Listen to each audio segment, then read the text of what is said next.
Okay, so we're going to take a look at the bigger Aldi.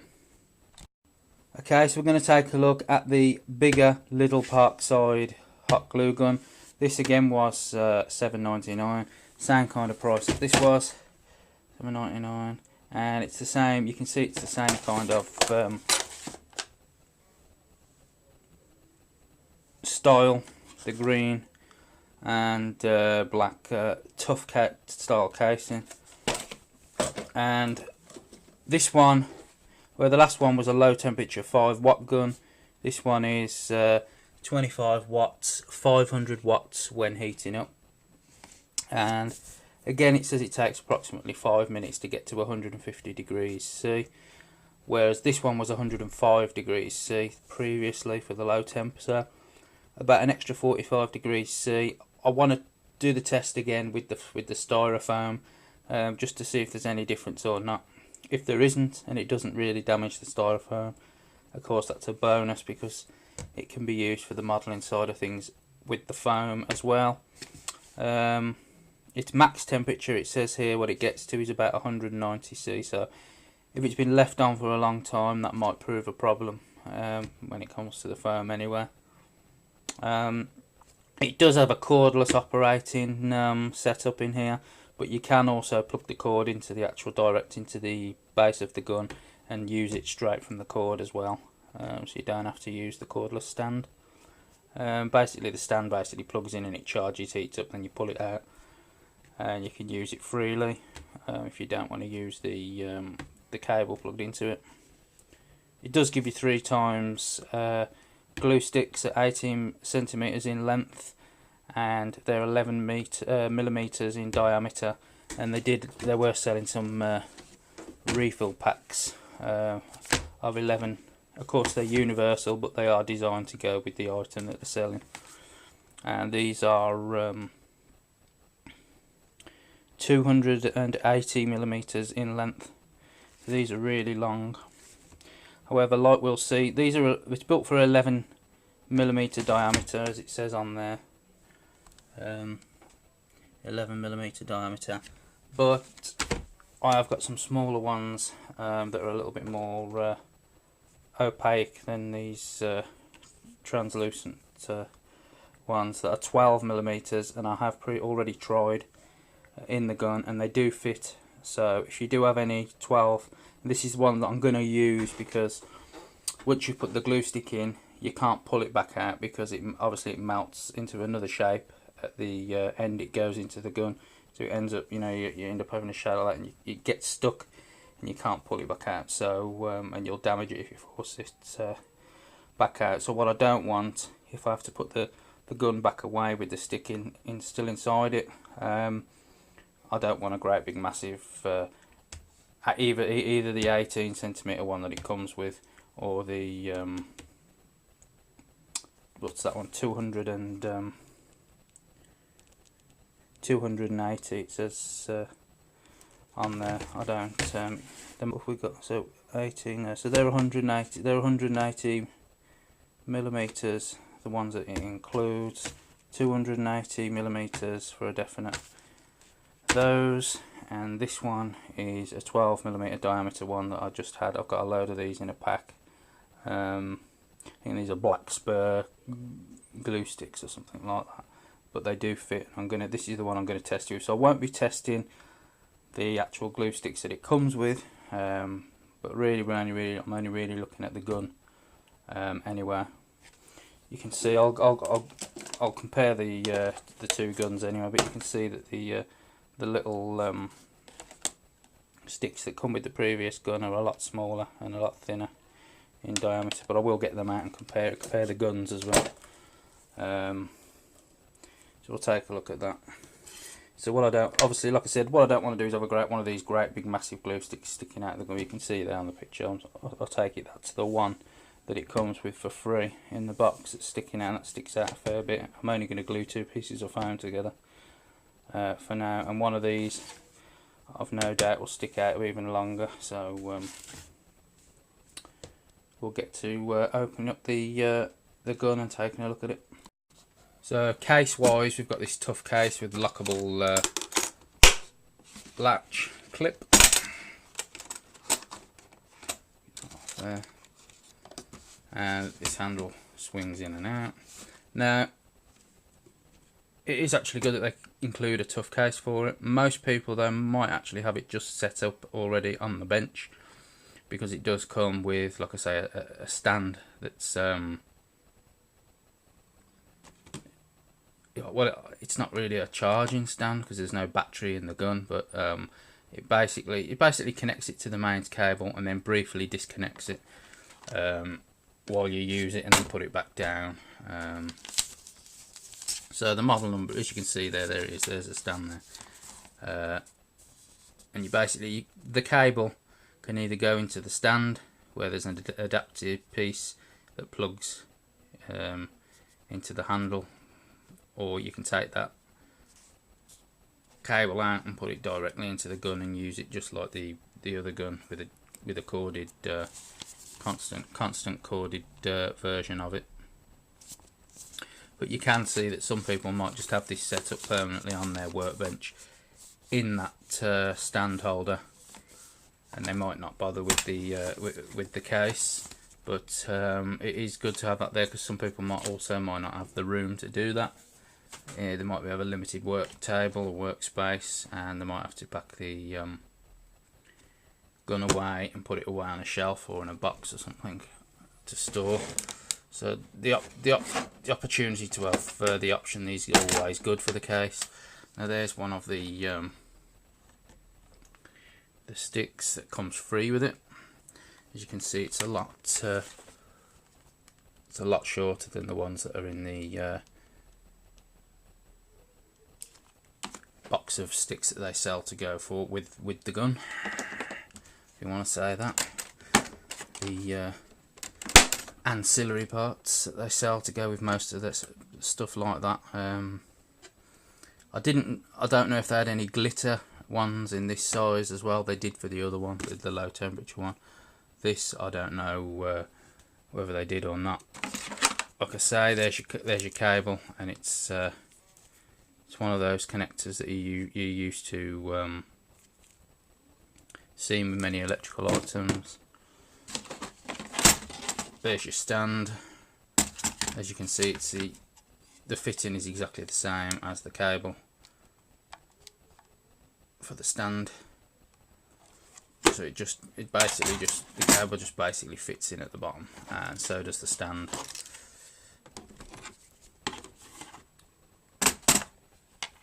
Okay, so we have our cable, we have our gun. Take a look at our gun. I'll look at the nicer looking side of it first. Again, we can see a similar trigger setup to what was on the other glue gun that we looked at. We've once again got a front flip down stand, so if you are going to just use the cable like the other glue gun, it will just stand up on its own like that anyway. There's no drip tray though, like you've got on the stand, so you might find that you're peeling off a bit of glue off the workbench, but the dry glue tends to just peel away anyway. Doesn't it, off a hard surface, so it shouldn't be too much to worry about. We've got an indicator here, and the number on the model is PHP 500E3. It is basically just a bigger version of the one that we looked at previously. Once again, it's a thinner nozzle, the way it protrudes, but there is metal that protrudes. It's not insulated all the way to the tip. So again, I'm not too concerned if it doesn't work on the with the foam, whether it is too hot for that, because that's what we got the other low temperature gun for, but it would be nice to see. But once again, especially with this glue gun that gets up so hot, around 150 degrees C, but if you leave it on for a while, you're using it for a while, it can heat up to upwards of 190, it said. So the metal tip will be very, very hot to whatever material that you're touching it to. So again, if it's something that's easily melted, something plastic, or something like the foam like we're looking at here, or even if you're not gluing something that's foam but you've got something nearby that is foam, any heat given off by that or by touching it by that, you know, could damage that as well in the vicinity of what you're working on. So I'd be careful of that. But like I say, this was again $7.99. You might think this is a better deal than the other one because it's a bigger gun and the sticks are a lot bigger. You get a stand with it for the same price. You get a tough case with it for the same price as the other one. But let's not forget the other one.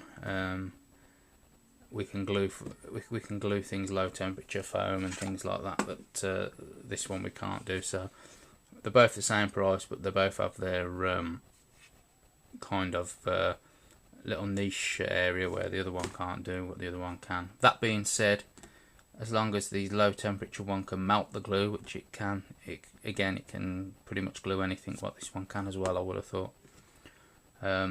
So we'll get it, I'll get it set up on the stand. As you can see, it just plugs in into the base. Make sure you get it lined up. And this here, by the way, that's on a swivel. So it goes down when it's in rest. So we'll get this all set up, get it plugged in, get it heated up, and see what it does with the foam. Okay, so we got it plugged in and it's charging. Now all this, let me just get some height a minute. All this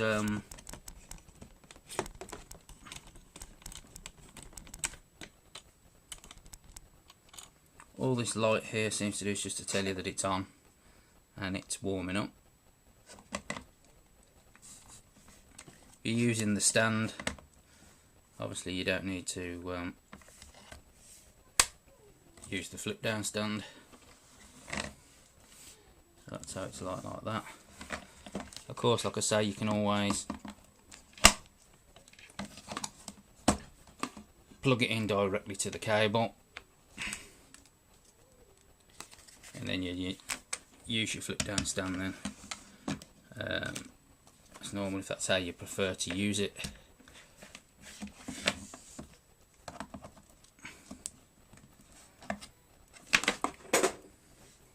It's just basically the same. It's the same connection. You can just choose to use it directly or within the stand itself.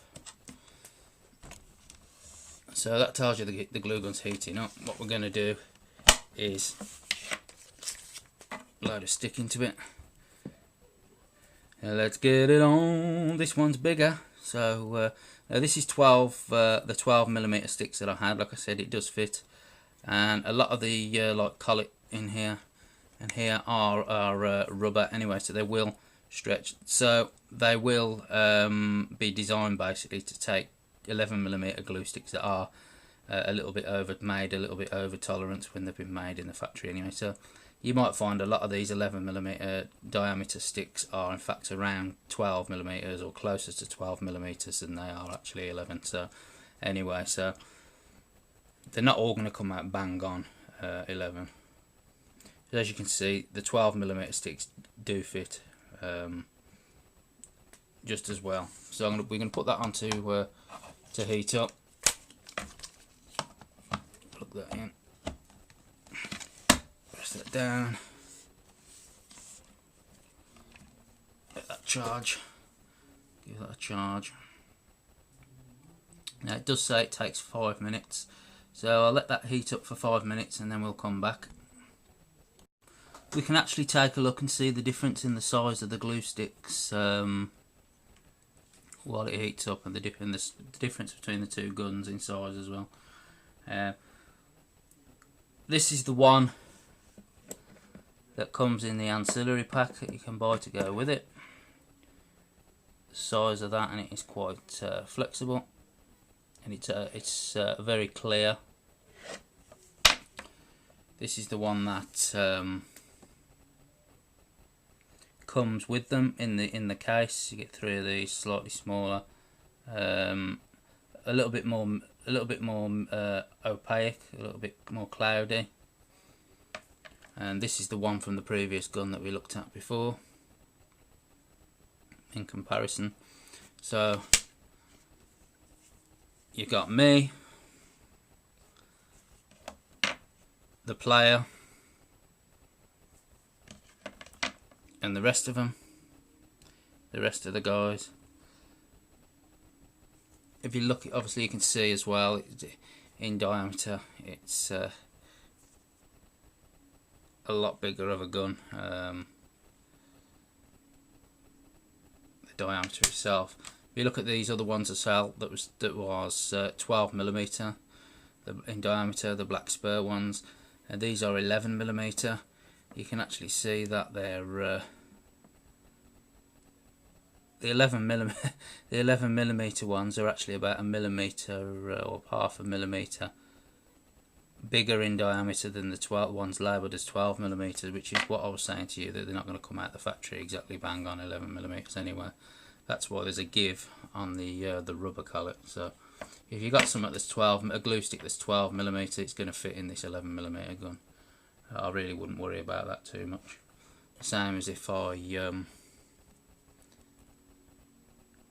see they're, and the ones that come with it, they're bang on the same as the 12mm, and they're supposed to be 11 as well. So take it a little bit as a pinch of salt. Obviously, something that's a lot bigger, being sold a lot bigger than 11mm, it's not going to fit, but you'll get away with a 12mm stick. And those 12mm sticks are even more opaque than this one. This one is quite clear. So you're going to get a different style of glue. If you want something, when you're buying your sticks, if you want something that's going to be clear, something to do with arts and crafts or something, I suppose, this one might be the best. If it's something that's just going to be stuck together and you're hoping not to see the adhesive at all, then it's not really going to matter. But you see that there. Take a look at the actual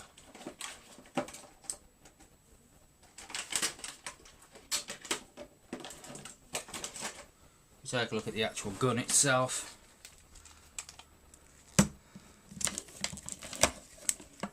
You can see the difference in size. It's a lot smaller, but you can see that it's actually you know, a bigger version of it by the LED or light indicator, the bulb indicator. I think it's actually a bulb on the back, and the shape of the nozzle. It's pretty much, you know, in keeping with the design elements, but you can see the difference in size is quite significant. So we're going to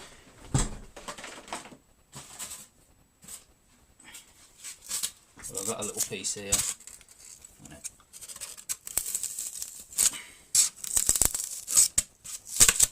Cut off another piece of foam. Just pulling it away from the holder.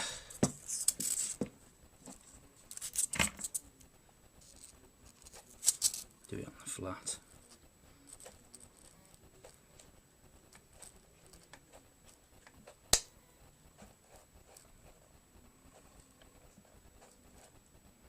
You can see that this glue gun is already melting the foam, and the actual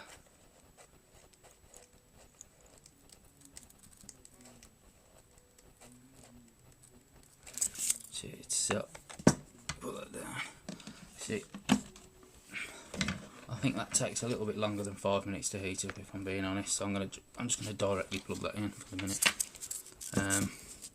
We can see that it has the tiny bit of glue that's come out has eaten away at that foam, so you can safely assume that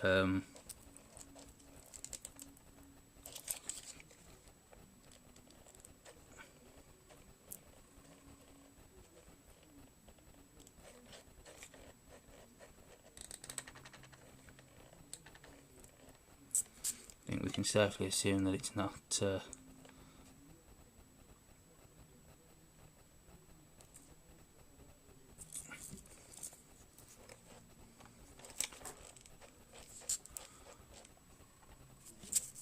it's not safe for foam at all. If it's already eaten away at it, you can check the nozzle. See the nozzle melts right the way in. See, the nozzle just melts all the way in, so just slightly touching it, so you can see the difference. You see what the difference now, why there was such a thing previously as a low temperature heat gun in the first place.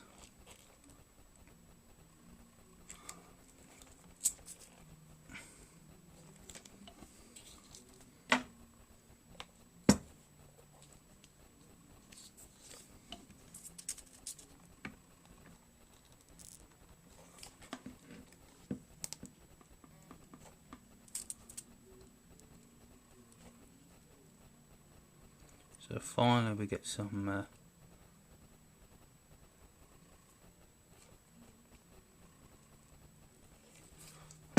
glue, and you can see it has kind of melted into the foam.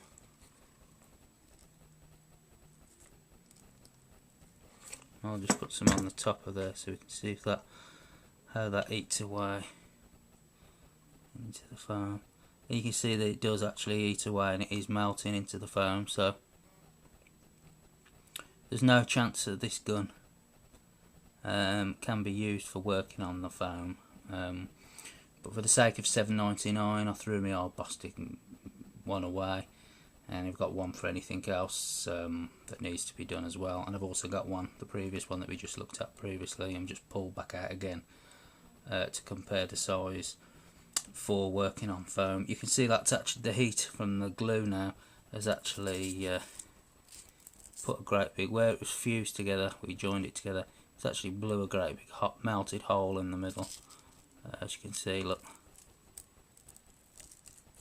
So the actual fact of it is that this glue gun is too hot for foam, so we can't use it on foam, but it was a test that we had to do that, and again that basically confirms the previous gun is well, that the previous gun is worth buying for low temperature use.